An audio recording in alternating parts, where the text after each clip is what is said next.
Amen.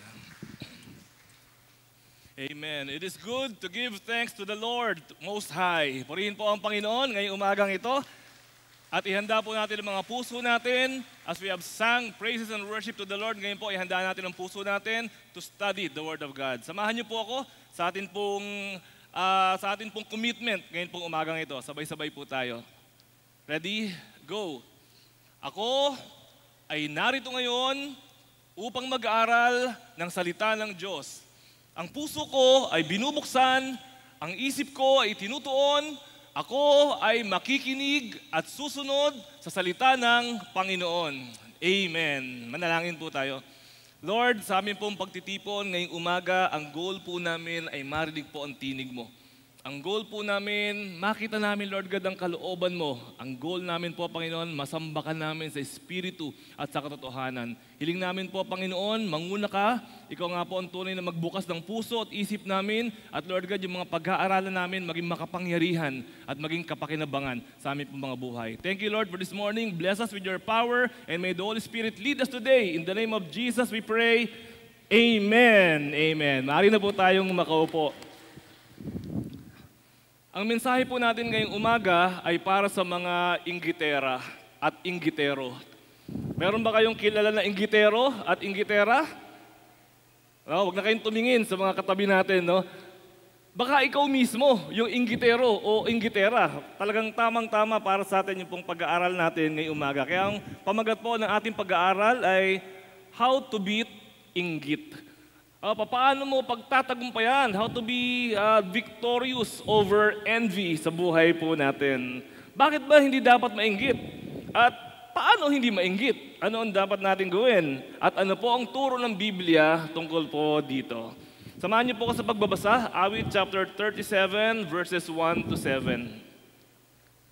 Huwag kang mabalisa dahil sa masama. Huwag mong kainggitan, liko nilang gawa. Katulad ng damo, sila'y malalanta. Katulad ng halaman, matutuyo sila. Umasa ka sa Diyos, ang mabuti ay gawin, at mananahan kang ligtas sa lupain. Kay Yahweh mo hanapin ang kaligayahan, at ang pangarap mo ay iyong makakamtan. Ang iyong sarili sa Kanya italaga, tutulungang ganap kapag ikaw ay nagtiwala. Verse 6. Ang kabutihan mo ay magliliwanag katulad ng araw kung tanghaling tapat. Sa harap ni Yahweh ay pumanatag ka. Maging matiyagang maghintay sa Kanya, huwag mong kainggitan ang gumiginhawa. Sa likong paraan, umunlad man sila. Isa lang po ang gusto sabihin ng Psalm chapter 37, verse 1 to 7. Dalawang beses po binanggit dyan. Sa verse 1, binanggit po ron, huwag ka daw mainggit. Pagdating natin po sa verse 7, binanggit na naman doon, huwag ka daw mainggit. Napakasimple po na tinuturo nito po mga awit na ito. Simple lang, huwag kang mainggit. Huwag mainggit. Kaya ang tanong natin kanina, may kilala ka ba na inggitero o inggitera? O baka mamaya, tumitingin tayo sa iba, Pastor, may kilala ko inggitero, inggitera. Yung pala, tayo mismo, inggitero at inggitera. No, kung tatanungin ko kayo, anong percentage ng pagkatao mo ang merong inggit?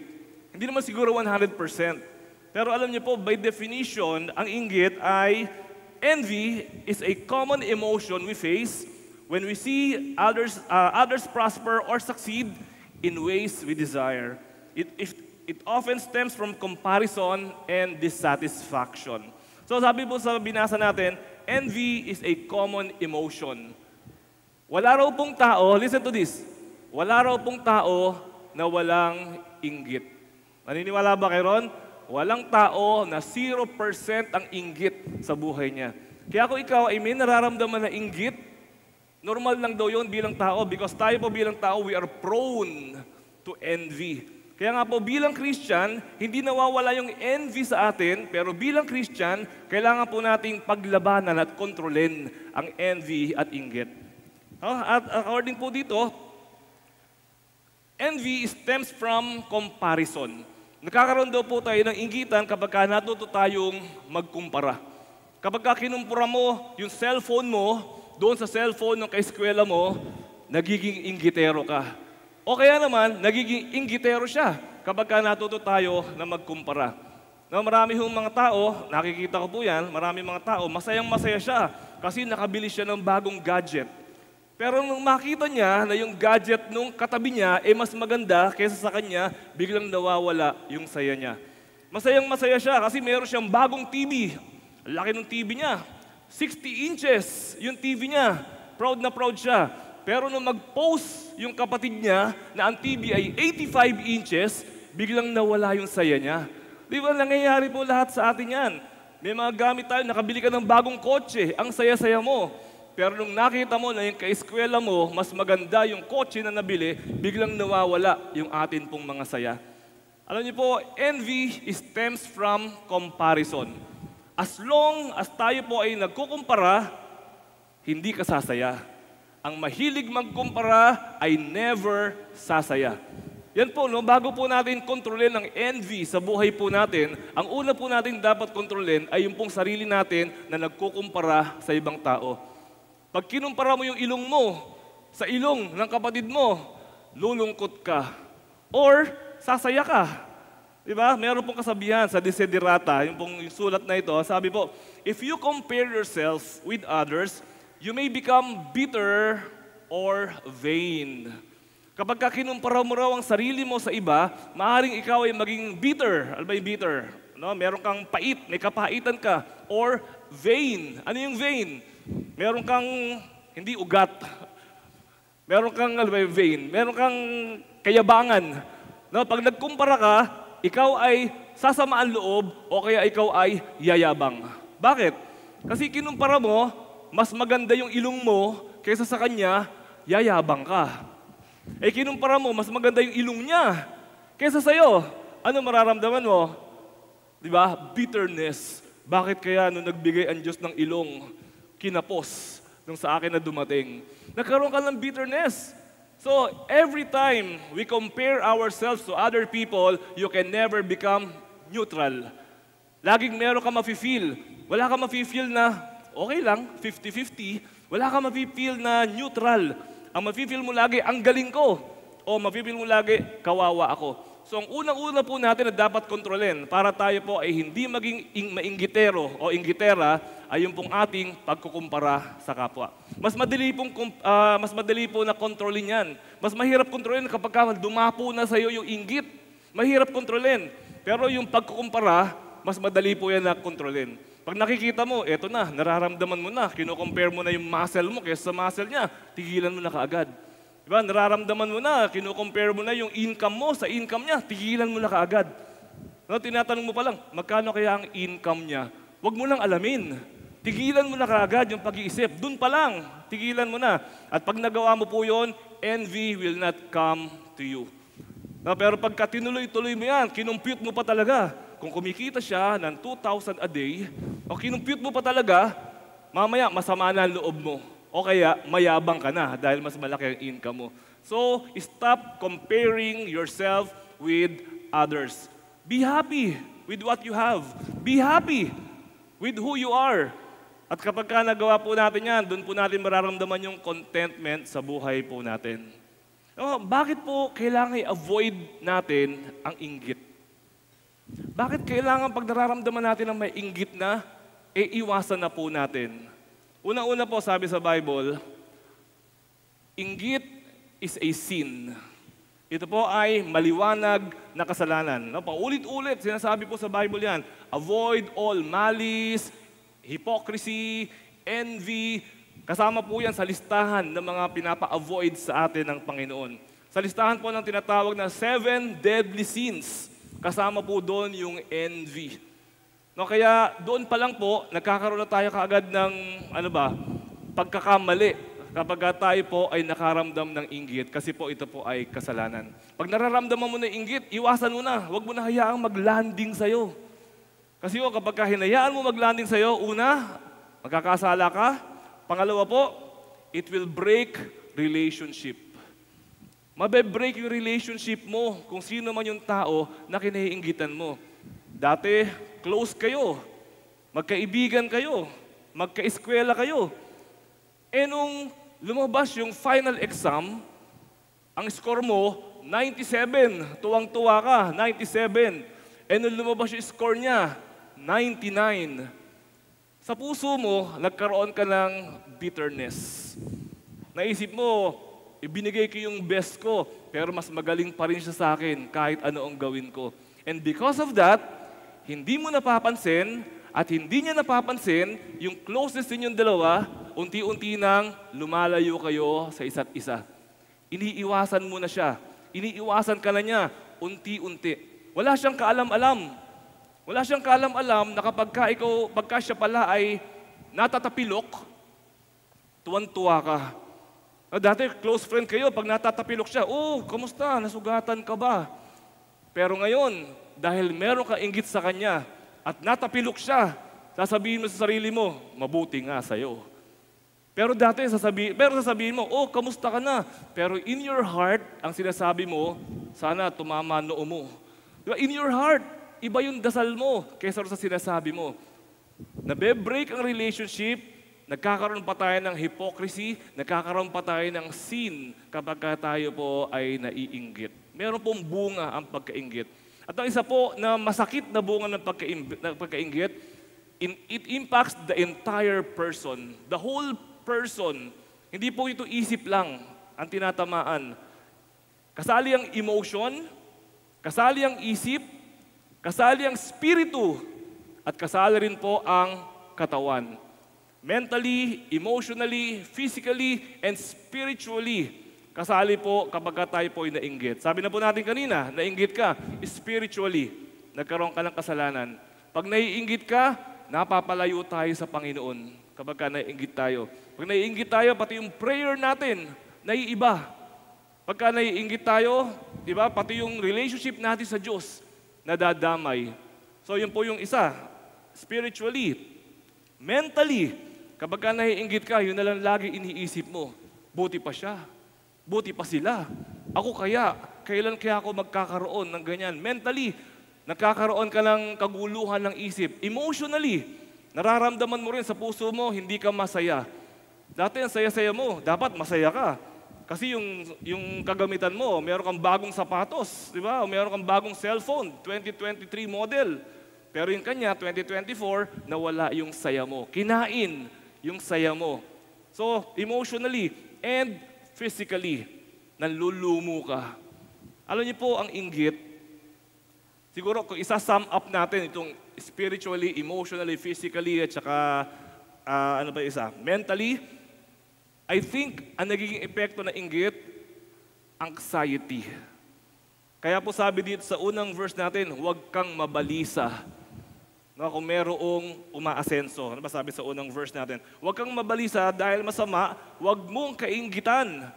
Liko nilang gawa. Merong kabalisahan.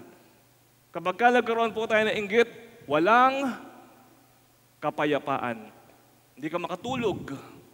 Hindi ka makakain. Kasi meron pong anxiety, kabalisahan. At alam niyo po, yung kabalisahan na yan, lagi kang galit, lagi kang inis, lagi kang stress. Dahil pag nakikita mo siya, kumukulo yung dugo mo dahil naiinggit ka. At wala siyang kaalam-alam na gano'n na ho pala yung nararamdaman natin doon sa tao na yon. At alam niyo po, anxiety leads to stress. We already know that. And I think we already know that stress leads to many sicknesses. Alam po ba natin yon? Ang stress ay maraming pinagsasangahan na iba't ibang uri ng sakit. Alam niyo po si Doc Willie Ong, nabasa niyo siguro yung ni Doc Willie Ong. Meron daw siyang sarcoma. No? Nagkaroon daw siya ng cancer. Alam niyo po kung ano sinasabi ni Doc Willie Ong na dahilan kung ba't siya nagka-cancer? Stress. Stress daw saan? Nabasa niyo ba kung saan ang stress niya? Sa mga bashers. Na-stress daw siya sa mga bashers kasi sumisikat yung YouTube niya, marami nagbabash, maraming siguro yung mga naiinggit sa kanya, marami siguro mga tao na kung ano man ang ginagawa, mga pinapadalang message sa kanya, na-stress daw siya. At dahil daw doon sa stress na yon, maaaring doon daw nagmula yung kanyang cancer. Alam niyo, ang daming sakit na nagmumula sa stress at sa anxiety. Kaya yung inggit na yan, di ba meron tayong kasabihan, mamatay ka sa inggit. Di ba meron ganon? Mamatay ka sa inggit. Mamamatay ka talaga sa inggit. Kapag hindi mo tinanggal yung inggit na yan, talagang mamaya-mamaya, balisa ka na, hindi ka na makakain, hindi ka na makatulog, tapos stress ka na, kumukulo na yung tiyan mo. Kasi pag stress ka, kumukulo tiyan mo di ba? Nagkakaroon ka ng acidity. Naging acidic ka na, nagkakaroon ka na ng heartburn, nagkakaroon ka na ng mga kung ano-ano nga yan. Mamaya may heartburn ka na, ang taas ng blood pressure mo. Dahil lang nakita mo siya, tumaas yung blood pressure mo. Mamaya, na-stroke ka na. Tapos mamaya, cardiac arrest ka na. Mamaya, rest in peace ka na. Nagkaroon ka rin ng kapayapaan sa hukay. At ang dahilan, dahil po sa inggit. So mga kapatid, the Bible is very, very clear to us. Huwag mainggit. Easier said than done. I know, because it is our human nature. Kasama po yan talaga sa nature natin bilang mga tao. Pero bilang mga anak ng Diyos, bilang mga may tiwala sa Diyos, iba ang equation kapag isinali mo na ang Diyos sa usapan. Pag wala kang Diyos sa buhay, yung inggit na yan, para yung ulan, sinasalo mo lang na sinasalo. Pero kung meron kang Diyos sa buhay, para kang merong payong. Meron kang ngayong choice kung magpapakabasa ka sa ulan ng inggit o gagamitin mo yung payong para hindi ka ulanin ng inggit. Kaya napaka-importante po ng Panginoon sa buhay natin. Because anxiety, inggit, will lead to misery. It will lead to a miserable life. No, it will lead to a miserable life. Lalo na po, meron po akong kakilala. Nag-aral siya sa isang mamahaling eskwelahan. Pero hindi sila mayaman. Pero nag-aral siya sa isang mamahaling eskwelahan. Siguro nakakuha ng sponsor or nakakuha ng scholarship or whatever. Mamahaling eskwelahan. Pero hindi siya mayaman. Therefore, ang kanyang mga kaeskwela, mayayaman. Mga first year college pa lang, may kanya-kanya ng kotse. Samantalang siya nakaangkas. No? No, pagka nagre-recess, ang kinakainan nila doon sa mga restaurant, samantalang siya doon sa kariton, sa labas ng school. Kapag uwi na, yung mga kaeskwela niya, may kanya-kanyang mga condo unit sa labas ng school. Samantalang siya, angkas na naman, pauwi. At kapag vacation leave, summer vacation, Christmas or kung ano man, uwian sa kanya-kanyang mga mansyon, itong kanya-kanyang mga kaeskwela. At siya ay iimbitahan. So sama ka naman dun sa amin. Pagdating doon sa bahay ng kaeskwela, mayaman, may swimming pool. Siya, wala silang swimming pool sa bahay. Pagdating doon sa bahay ng kaeskwela, may kabayo. Kasi may farm. No, meron mga ibang ang dami niyang nakita na hindi niya nakita sa karaniwang mga tao. Kasi nga, pangmayaman yung eskwelahan. Ano ngayon ang reaksyon nitong tao na to? Alam niyo po ang reaksyon niya? Sumabay. Gusto niya ngayong makisabay. Kailangan magmukha rin siyang mayaman. Kailangan magpunog mayaman din siya. Pag nagsasalita na rin siya, pero parang, gano'n rin siya magsalita. Kung magsalita siya, slang. Yung salita niya. Kung magsalita siya, shampoo. Gano'n na siya magsalita. Hindi na yung katulad na simpleng salitaan lang. Kasi po, kailangang makisabay doon sa kanyang mga kaeskwela. Alam niyo po, palagay niyo ba sumaya siya? Hindi. Palagay niyo ba gumaang ang buhay niya? Hindi. Alam niyo po, pinahirapan niya ang buhay niya. Kailangan niyang sumunod sa bagong cellphone, kailangan niyang sumunod sa bagong mga mamahaling damit, no? Kailangan niyang sumunod sa mga bakasyon. Kawawa ang magulang. At kawawa din naman siya. Kasi paano ka makakasunod? Paano mo sasabayan yung kaeskwela mo na may eroplano? Ikaw angkas ang sinasakyan mo papuntang school. So habang buhay po siya magiging malungkot, habang buhay po siya magiging ungrateful, habang buhay po siya na magiging discontented sa kanyang buhay. Dahil kinumpara niya ang sarili niya, kinainggitan niya ang ibang tao, at pinilit niyang sumabay dito po sa kinainggitan niya na ito. Kapatid, do yourself a favor. Do yourself a favor. Be happy with what God has given you. Na maging masaya ka. Nagkamali ba ang Diyos nung ibinigay sa iyo yan? Nagkamali ba ang Diyos na ibinigay sa iyo yung ganyang uri ng ilong? Hindi. Maging masaya ka kung ano yung binigay ng Diyos sa iyo. Nung binigay ng Diyos sa iyo ay ganyang height, nagkamali ka ba ang Diyos? Hindi. Alam ng Diyos, dapat ganyan lang yung height mo. Kasi kapag ginawa ka niyang matangkad, baka naging artista ka. Baka hindi mo kaya pala. Di ba? Hindi nagkakamali ang Panginoon. So be happy with what God has given you. Huwag mo nating maging miserable ang buhay natin dahil po sa inggit na yan. At para naman po doon sa ating lahat, no? Alam niyo po ba, listen po mga kapatid, di ba minsan naiinggit tayo? Alam niyo po ba, may naiinggit din sa'yo? Ay, niniwala ka? May naiinggit din sa'yo.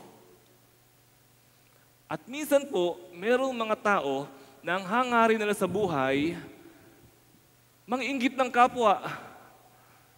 Alam niyo, hindi ko maintindihan yan. Bakit may mga tao na ang gusto nila manginggit ng kapwa? Minsan po, sa Facebook, ang dami niyan, sa Facebook, kitang-kita natin yan.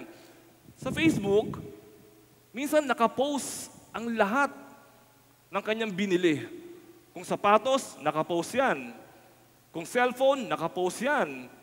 Kung bakasyon, nakapost yan. Kung honor, nakapost yan. Alam niyo po, wala namang masama kasi hindi naman natin ma-judge kung ano po yung dahilan ng tao, di ba? Hindi natin ma-judge.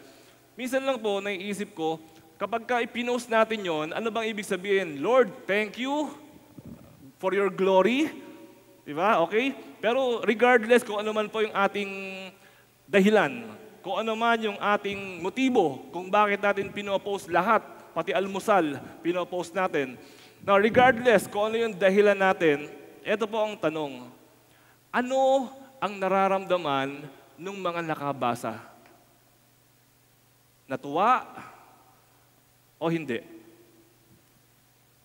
Generally speaking, for common people, pag nakikita ng mga tao na ang dami mong pera, natutuwa sila o hindi?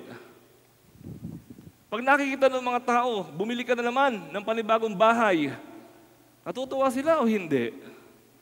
Pag nakita ng mga tao na yung anak mo sinasabitan na naman ng honor, ng medalya, natutuwa sila o hindi? Alam niyo po, magko-comment sila. Ang comment nila, I am happy for you. Ang mga comment dyan, no? We are proud of you.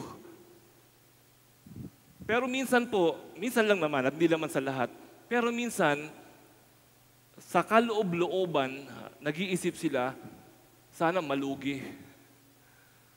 Minsan nag-iisip sila, sana yung anak niya na lagi na lang may honor, matalino, sana biglang mabuntis. Minsan ko ano-ano yung iniisip. O kaya iniisip, maganda nga yan. Hikain naman yan. Kung ano-ano ng mga negative ang naiisip, ill will ang tawag po ron. Nakakapag-isip po sila ng mga negative na bagay. Kasi po, dahil po sa inggit. Kaya alam niyo po, ang isa pong natutunan, siguro isang dapat na matutunan po natin sa buhay. Ito po, makinig po tayo mabuti dito. Isa sa dapat nating matutunan sa buhay, iwasan mo na kainggitan ka ng kapwa mo. Sabi natin kanina, kasi it's a sin, pag kinainggitan ka, nagkasala pa siya. Hindi naman niya kasalanan, hindi mo naman kasalanan kung nagkasala siya, syempre. Pero as far as you can help it, try na huwag tayong kainggitan ng ibang mga tao. Kasi po, alam niyo, pag kinainggitan tayo ng ibang mga tao, ang isa pong negative effect po dyan, hindi mo alam, wala kang kaalam-alam, nagkakaroon ka ng secret enemy. Hindi secret admirer, nagkakaroon ka ng secret hater. Secret. Hindi niya ipapaalam sa'yo. Di ba, mayroon bang tao na nagsabi na inggit siya? Wala. Patago palagi ang inggit. Kaya hindi mo alam, no? Wow, bagong sasakyan. Tapos nabangga ka, sabi niya, ay, buti naman nabangga. Naputulan ba ng kamay? Hindi. Sayang. So, iwasan po natin na tayo po ay kainggitan. No, kung ano man meron ka, praise the Lord. Kung anong meron ka, gamitin natin for the glory of God. Huwag po natin gamitin for our own pride. Kasi alam naman natin, ang pride, ang ending lagi ng pride is destruction. No, at alam niyo po, yung mga words na traiduran, minsan ko lang gamitin itong word na to. No? Tinraidor ka. Alam niyo po kung kailan nangyayaring tinraidor ka? Kasi nagtiwala ka sa kanya, akala mo kaibigan mo siya, akala mo pagkakatiwalaan mo, yung pala, naiinggit na sa'yo.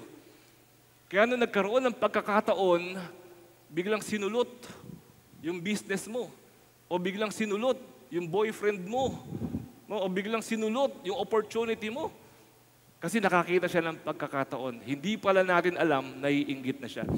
Envy is very dangerous. Not only for the envier, kung mayroon mang word na envier, hindi sa nag-envy, kundi also to us. To you, it is dangerous. No, 10 kayo sa grupo, may isang naiinggit sa'yo, ano kaya gagawin ng isa na yun? Baka lagyan ng thumbtacks yung sapatos mo. Isa lang yan, tapos hindi mo alam kung ano. Di ba? Baka i-flat yung motor mo o yung kotse mo, isa lang yan. O baka naman ginawa mo siyang character reference kasi nag-a-apply ka ng trabaho. Nilagay mo siya sa character reference.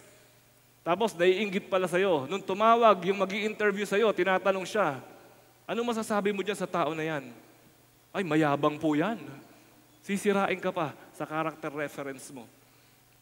So, ingatan mainggit at ingatan din na kainggitan.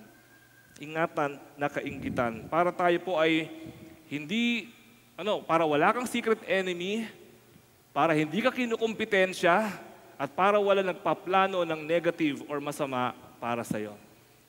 So, ang title natin ngayon is How to Beat Inggit. Introduction lang ho yun.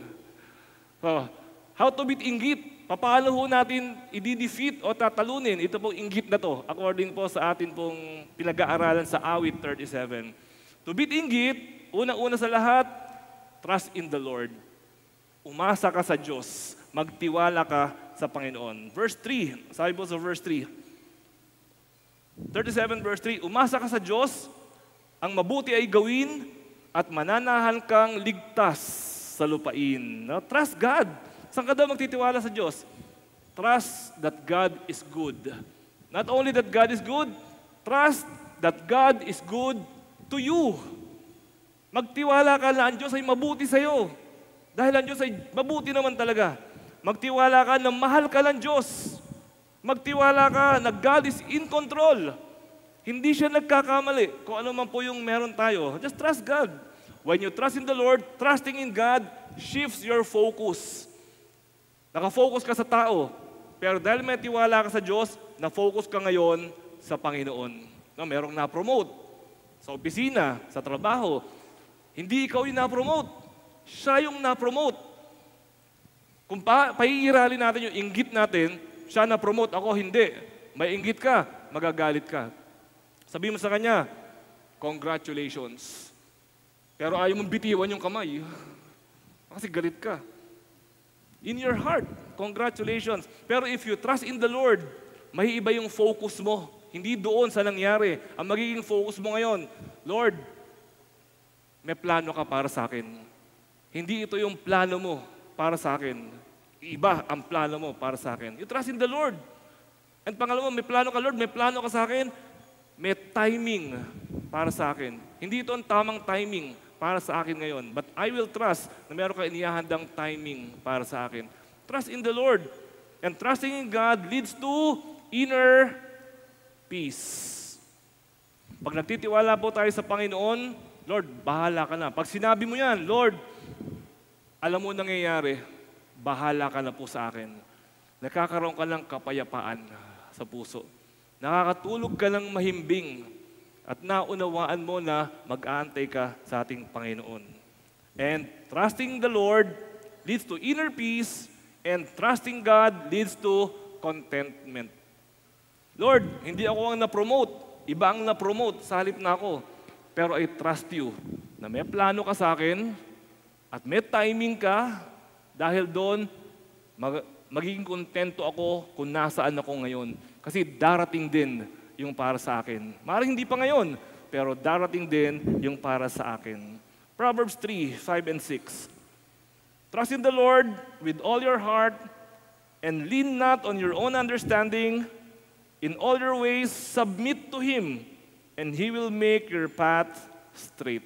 Magtiwala in all your ways at itutuwid ng Panginoon ang ating mga lakarin. Alam niyo po, ang isang magandang matutunan po natin lahat sa buhay, yun yung mga nagtitiwala sa Diyos, hindi ho nabibigo. Kung matagal ka ng Christian, 10 years, 15 years, 20 years, I hope you can declare that you have experienced na yung nagtitiwala sa Diyos, hindi nabibigo. Romans 10 verse 11, sinabi nga ng kasulatan, ang sino mang sumasampalataya sa Kanya ay hindi mapapahiya. Amen. Amen. Umasa po tayo at magtiwala po tayo sa Diyos. Do not trust on your own understanding. Kung ano yung nakikita mo, mas magaling siya sa akin, umasa ka sa Diyos, magtiwala ka. No, mas malaki ang kita niya, magtiwala ka sa gagawin ng Diyos sa buhay mo. Mas na-promote siya, magtiwala ka sa gagawin ng Panginoon sa buhay mo. Huwag kang gumamit ng strategy. No, kailangan makaganti ako. Huwag kang gumamit ng strategy. Hayaan mo ang Diyos sa gagawin niya sa buhay mo. So, to beat inggit, una sa lahat, trust in the Lord. Pangalawa po, to beat inggit, delight in the Lord.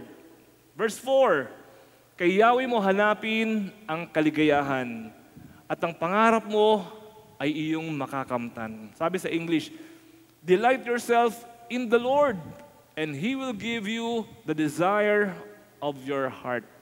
Delight. Ano, yung word na delight, pag narinig niyo yung word na delight, ano yung naiisip niyo pag sinabing word na delight?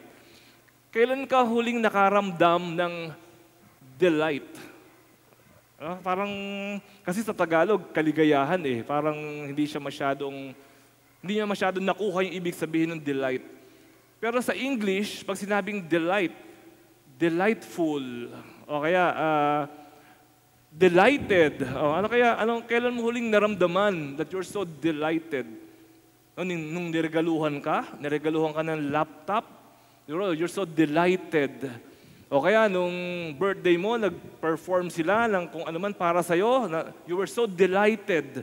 O kumain ka ng masarap dun sa restaurant, ang mahal ng binayaran mo, pero tuwan-tuwa ka dun sa kinain mo. Delighted. Kailan ka huling nakaramdam? Kailan mo masasabi na, I was so delighted dahil dun sa nangyari? Kailan mo huling nasabi yon? So siguro, ganito tanongin na lang natin, simplihan natin. Ano ang nagpapasaya sa'yo? Ano nagpapasaya sa'yo? Parang biglang nabasa ko lahat yung isip ninyo. Pera. Parang nagagano lang yung pera. Okay, kasama naman talaga yon. Okay? Nagpapasaya naman sa atin lahat yan. Ano pa nagpapasaya sa'yo? Pag sinabihan ka ng mahal mo sa buhay na I love you, thank you. Okay, nagpapasaya sa atin yan. Ano yung nagpapasaya sa atin? Material things? Alam niyo po, itong mga nagpapasaya sa atin na ito, these are all temporary. All temporary. Lagi ko po sinasabi, lahat ng nakikita ninyo, lahat ng nahahawakan ninyo, iiwan ninyo sa mundong ito. Hindi lahat madadala sa langit yan. Lahat ng nakikita, lahat ng nahahawakan, ang madadala natin sa kabilang buhay, yun ang mga hindi nakikita at yung mga hindi nahahawakan. So, kung ang nagpapasaya sa'yo, ay yung mga bagay na nakikita at nahahawakan, paano ka sasaya sa kabilang buhay? May iwan mo lahat yan eh. So, paano ka sasaya kung hindi mo siya madadala sa kabilang buhay? What makes you happy? Naiisip ko po, sino ba pinakamayaman sa mundo ngayon? Si Elon Musk. Malapit na raw umabot ng $1 trillion ang kanyang yaman. Mahal, laki. Tapos, sa Pilipinas, ang pinakamayaman, syempre, SM family, no? Yung Henry C. family, yan yung pinakamayaman. Kung di ako nagkakamali, mga mga nung si Henry C. nabubuhay pa, nasa mga $30 billion. Pero dahil namatay na siya, na-divide na yung kanyang mga kayamanan, naghirap na yung mga anak niya, tigti $10 billion na lang yung pera nila. Kawawa naman, 10 billion na lang yung pera nila. So, ganoon minsan po naiisip ko, kunyari kakilala mo sila at birthday nila, o kahit di mo sila kakilala, ano kayang regalo ang pwede mong ibigay sa kanya na magde-delight siya sa regalo na yon? Yung matutuwa siya. Wow, thank you sa regalo. Ano kayang regalo yung bibigay mo sa kanya? Meron siyang, sa ngayon, the last time I checked, last year yata I checked, 88 ang SM Mall. Sa buong, hindi ko lang kung buong Pilipinas yun o sa buong mundo kasi meron sa Guam, meron sa 88 ang SM Mall. Ikaw, ilan ang mall mo? Wala. Di ba? Magkaroon ka lang ng isang mall, sa iyo lang yung SM Bikutan, hindi ko na alam kung paano kita papasayahin. Sa iyo lang yung SM Bikutan. Meron sila 88 na mall. Iba sa atin, wala man lang 88,000 pesos. Sila meron 88 na SM Mall. Paano mo pasasayahin yung ganung uri ng tao? Ano ibibigay mo? Lancha? Yate? Eroplano? Hindi ko alam kung paano sasaya. Parang tayo po, pag ikaw mahirap na mahirap ka, may nagbigay sa'yo ng cellphone, tapos yung binigay na cellphone sa'yo, yung may keypad pa, masaya ka. Sobrang saya mo. Mahirap ka, wala kang makain, may magbigay sa'yo ng kalahating chicken McDo o kalahating Jollibee burger, masaya ka. Pero kapag ka marami kang pera at may nagbigay sa'yo ng kalahati na chicken, masama loob mo. Ano tingin mo sa akin? Kumakain ng tira-tira? Di ba? Kasi masama, hindi ka sasaya. At kung ikaw yung palit ng cellphone taon-taon, may mga ganyan Kung ikaw yung palit ng cellphone taon-taon, hindi ako sure kung masaya ka pa. Kung taon-taon, nagpapalit ka ng cellphone. Hindi ka na excited. Kasi, alam mo, mawawala, mabilis lang napalitan. No, alam niyo po, may nabasa ako, ang mga bilyonaryo daw ngayon, hindi na material things ang habol nila. Ang habol daw po nila, memories. Memories. Quality time. Family relationship. Yun na raw po yung habol. Kasi nga po, meron na sila nung kayamanan. So, memory, family time, relationship. At naiisip ko po, teka, meron din ako nun Meron din naman ako memories. Kaya ko rin yun. Family time. Kaya ko rin yun. Relationship. Kaya ko rin yun. So kung yun na nagpapasaya sa kanila, edi pwedeng yun din ang magpapasaya sa atin. Kaya din natin yun. Di ba? Pero higit sa lahat, ang sabi po sa pinag-aaralan natin ngayon, kay Yahweh mo hanapin ang kaligayahan. Ang magpasaya daw sa'yo, hindi naman masama, sumaya ka, lumaki yung sweldo mo, normal lang yon. Pero dapat daw po napapasaya tayo ng Panginoon. Kasi pag namatay tayo, napunta tayo sa kabilang buhay, ang kasama mo doon, Panginoon. Kung hindi ka kayang pasayahin ng Diyos, kung hindi ka masaya nakasama ang Diyos dito, paano ka sasaya nakasama natin siya doon sa kabilang buhay? Kaya dito pa lang, maramdaman daw po natin, kay Yahweh natin hanapin ang atin pong kaligayahan. You know, you do not understand, you will not understand the meaning of life until you find your happiness in God. Hindi maintindihan ang ibig sabihin ng buhay hanggang hindi natin nakikita ang tunay na kaligayahan ay sa Panginoon. If your delight is in God, then you will not be attracted by other things. Kung siya yung nagpapasaya sa'yo, then yung ibang bagay hindi ho tayo kayang i-attract. Halimbawa po, unggoy. Yung unggoy, nilagyan mo rito ng isang piling na saging, tapos, cheque, na nakapirma ka doon, $1 million. Ano ang kukunin ng unggoy? Yung cheque na 1 million o yung saging?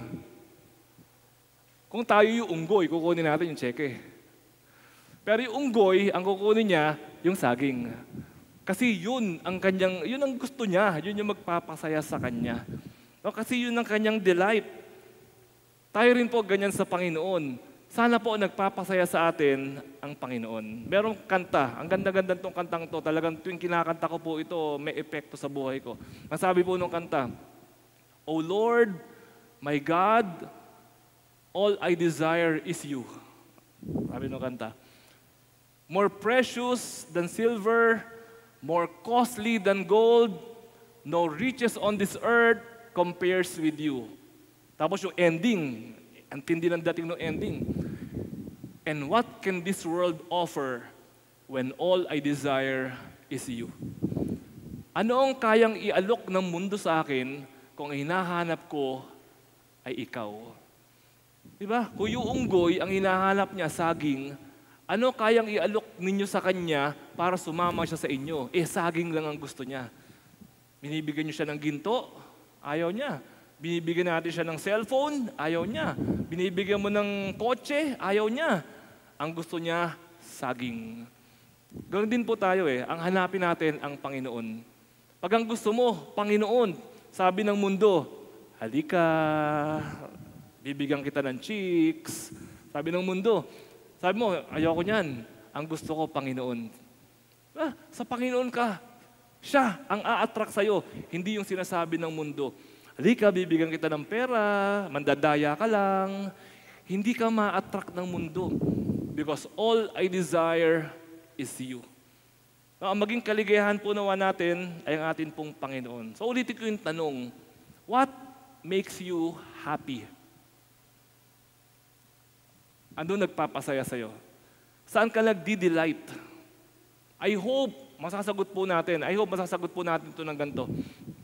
Pastor, ang saya-saya ko kapag umaawit ako ng praise and worship.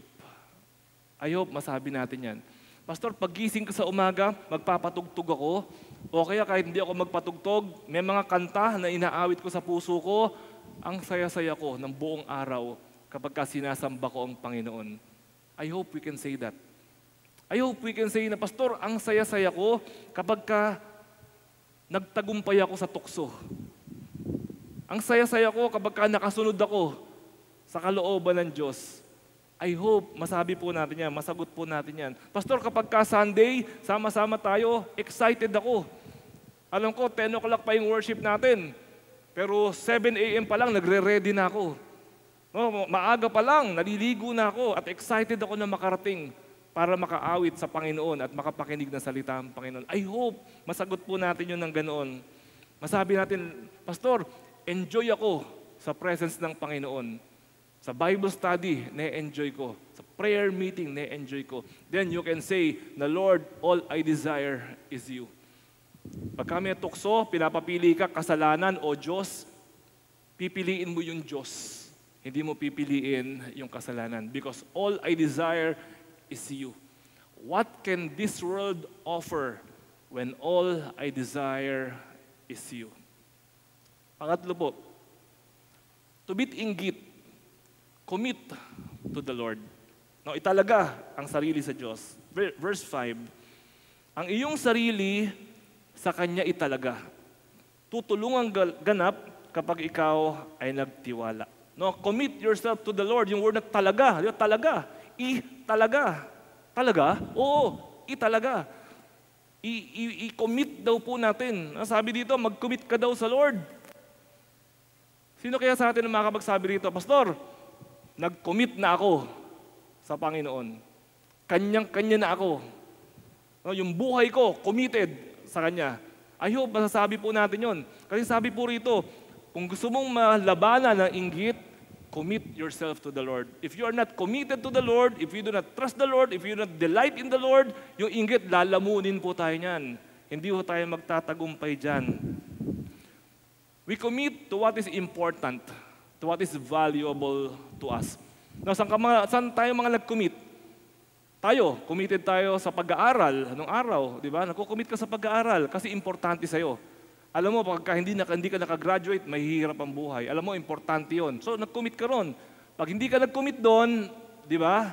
Nagbulakbol ka, ano ang nangyari? So, hindi tayo nakapag-aral mabuti. Ang ending, nakita natin, importante pala yung pag-aaral. We commit. on things that are important in our lives. We commit to our families. Kasi importante yan. Pag nasira yan, nako, magugulo rin ang utak mo at ang buhay mo. We commit to our families. We commit to your profession. Teacher ka ba? Ano ka ba? Pastor ka ba? You commit on whatever your profession may be. Kasi importante po siya. But sometimes, we commit on things that are not important. Halimbawa, ano yung mga bagay na nagko-commit tayo, hindi naman importante? Facebook, committed. TikTok, committed. Di ba? Pagdating sa mga YouTube, committed. Online games, committed. 5 hours, 6 hours, hindi kakain ng hapunan. Matutulog, 3:00 na madaling araw. Pag ginising mo, galit pa. Pag inutusan mo, galit pa. Kasi nagra-ranking. May attack, galit pa. Sige, i-commit mo sarili mo dyan. Tignan ko lang kung ano mangyari sa buhay natin, sa buhay mo, after 5 years. Tignan ko lang kung saan tayo dadalhin pag nag-commit ka sa mga bagay na hindi importante. Yung hinlalaki mo, nangapal na, kaka-scroll. Tama na, huli na to, huling scroll na to sa Lazada. Tama na, ayaw tumigil, oh. Yung TikTok, oh, sige, tuloy lang. Tama na, 3 a.m. na. Diba? Minsan po, nagko-commit tayo sa mga bagay na hindi importante. Mag-commit tayo sa mga bagay na tunay na importante. So, ito ang question, mga kapatid. Importante ba ang Diyos? Siyempre. Now, if God is important to you, commit. Mag-commit sa Diyos. If God is important to you. Italaga. No, because align your heart and mind to the will of God. Yung gusto ng Panginoon, yun din po ang gustuhin natin. Alam niyo po, tingnan niyo po ito. Minsan po, halimbawa po, meron po akong napakinggan na isang stand-up comedian. Yung mga komedyante sa TV, sa stand-up, sa stage, alam niyo po, sabi nila, marinig ko lang ang halakhakan ninyo, masaya na ako. Kahit hindi ako bayaran. Alam niyo po, yung mga stand-up comedian, ang pinaka-ultimate goal nila sa buhay, mapatawa ng malakas yung audience. Pag tumawa ng humahagalpak na tawanan yung mga audience, sa feeling na fulfilled ang kanilang buhay. Importante sa kanila yun. Sa'yo, importante ba na mapatawa mo ang audience? Hindi, di ba? Why? Hindi naman tayo committed dun eh. Siya, committed siya dun. Kaya yun ang delight niya.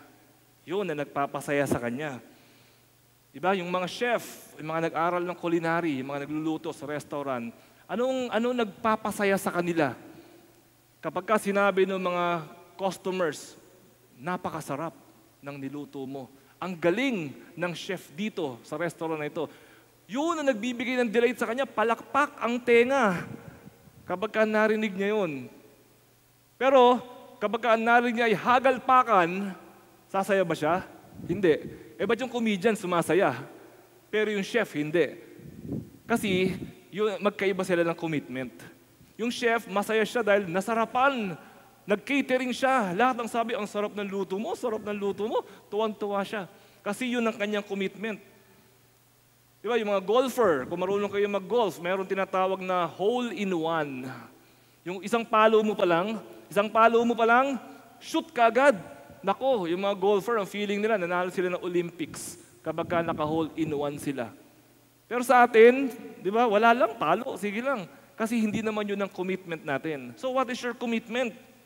Kung gamer ka, o kung ikaw yung mga online games na lagi na lang nasa online games, ano ang magpapasaya sa'yo? Di ba, ma-achieve mo yung level up? No? Mag-level up ka, boss level, di ba, beast mode, mabibili mo lahat ng weapon. Yun ang nagpapasaya sa'yo eh. Pero alam niyo po, pagdating sa real world, baliwala lahat ng level mo. Pagdating sa real world, napatawa mo lahat ng tao, comedian ka, baliwala yun. Alam niyo po, ang importante, ang Panginoon. Ang importante po yung commitment natin sa Panginoon. Now, you will realize that everything was all temporary. Temporary lang lahat. Therefore, commit your life to God. Commit your life to God. It is well worth it. Maniwala po kayo. Pag sinabi mo, Lord, tinatalaga ko buhay ko sa iyo, I promise you, hindi ka lugi. Hindi ka talo. Kapag itinalaga mo ang buhay mo sa Panginoon. Yung iba kung saan-saan tinatalaga buhay eh. Save the whales. Diba? Hindi naman masama. Pero kinuwit mo buhay mo dun sa Diyos, hindi. Save the planet. Save the planet. Wala pa tayo rito, nandyan na ang planet. At matapos nating mamatay lahat, nandyan pa rin ang planet. We cannot save the planet. We do not have to save the planet. Kasi yung planeta na yan, habang buhay yan, kaya niyang buhayin ang sarili niya. Walang masama. Pero do not commit yourself unto anything without committing yourself to the Lord first. Ang Panginoon po muna dapat lahat. So magsipag. Magsipag sa paglilingkod sa Diyos. Magsipag. Ang church po, ang fellowship, ang worship, ang Panginoon, hindi po siya optional. Siya ay essential. Ulitin ko. The Lord is not optional. He is essential sa buhay po natin. Kailangan siya sa buhay natin. So mag-active po tayo sa pag-aaral ng Bible. Meron tayong kaliwanagan. Ang dami nating Bible study group. Meron tayong discipleship group. Meron tayong kung ano-anong group. Tapos ikaw walang group. Di ba? Para kang pumasok sa isang eat all you can, buffet, Vikings, no? Buffet 101, kung saan-saan, Yaki Mix, pinasok mo. Tapos nagutom ka. Alam niyo po, yan po ang ating goal sa church po natin. Kung ano man po need natin, meron po tayong merong something na magka-catch nung need natin na yun. Pag tayo pa rin po ay nagutom spiritually, kapatid, it is your choice. So choose to become a part of a group, Bible study group, discipleship group, or whatever group, para meron pong spiritually nag-aalaga po sa atin. At panghuli po, pang-apat, to beat inggit, wait upon the Lord.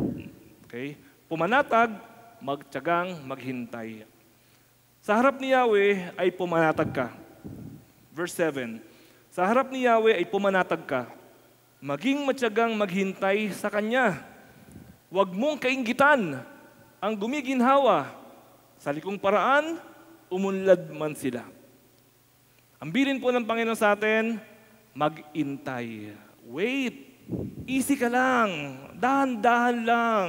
Diyan ka lang. Steady ka lang. Relax. Wait ka lang.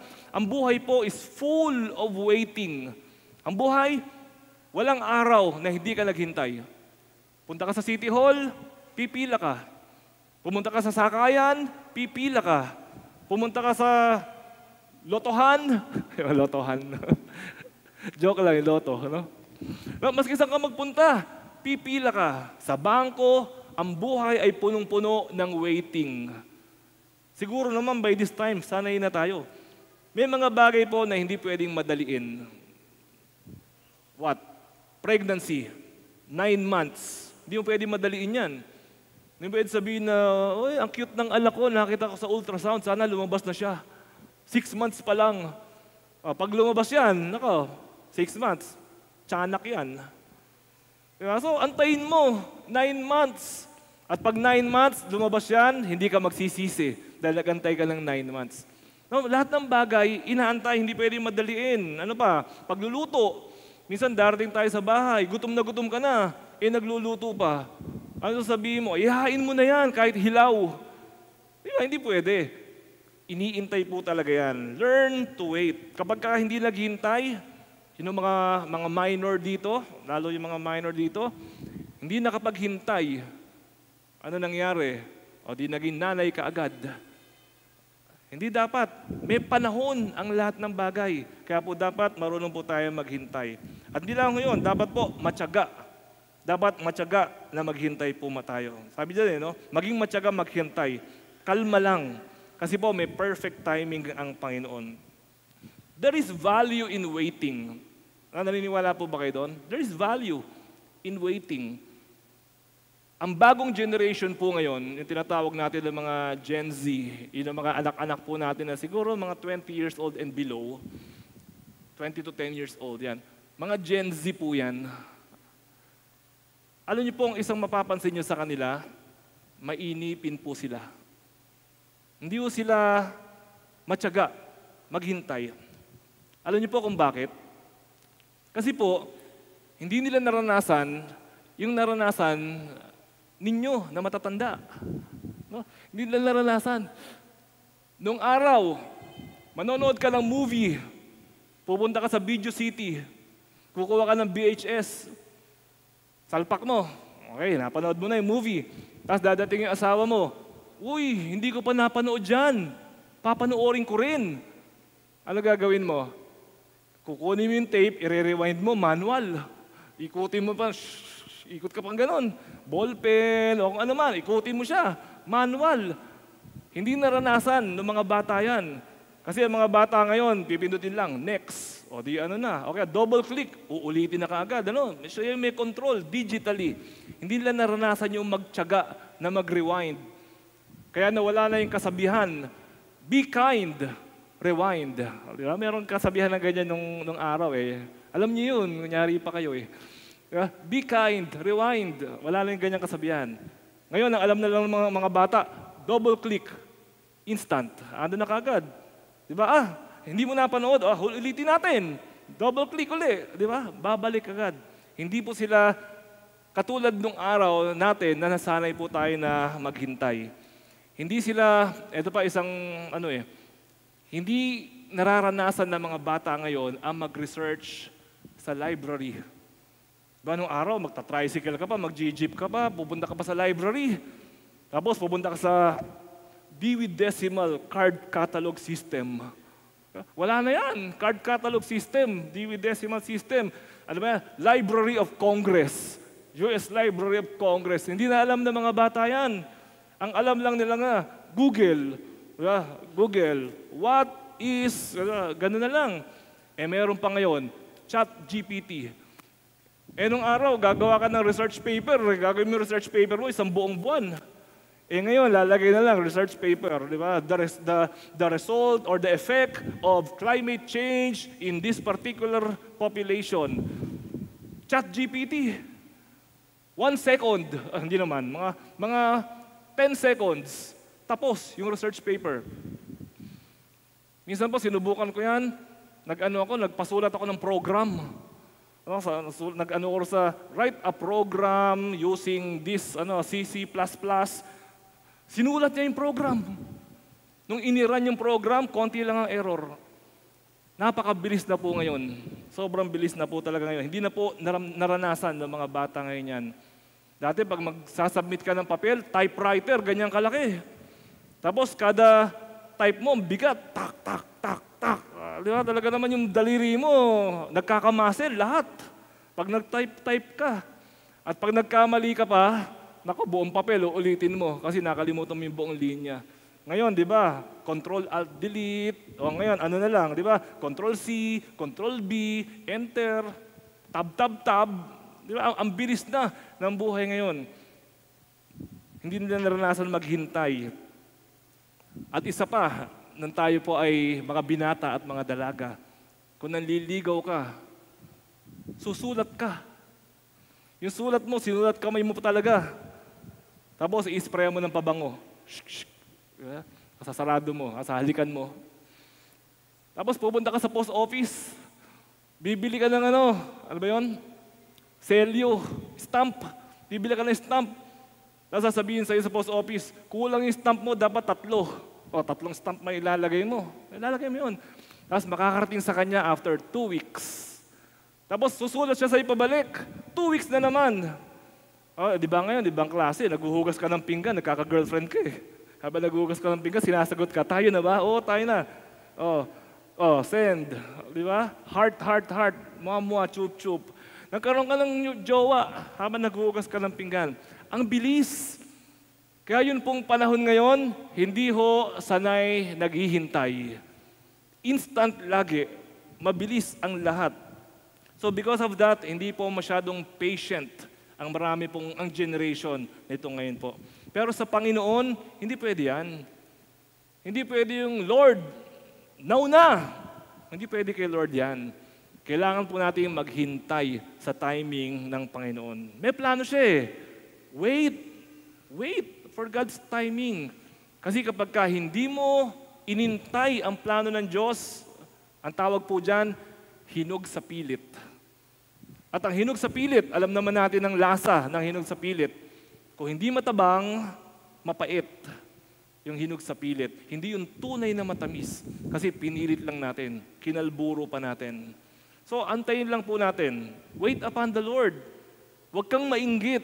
Antayin mo yung para sa'yo. Antayin mo yung will ni Lord para sa'yo. At pagka ginawa po natin yon, everything will change. Magkakaroon ng difference.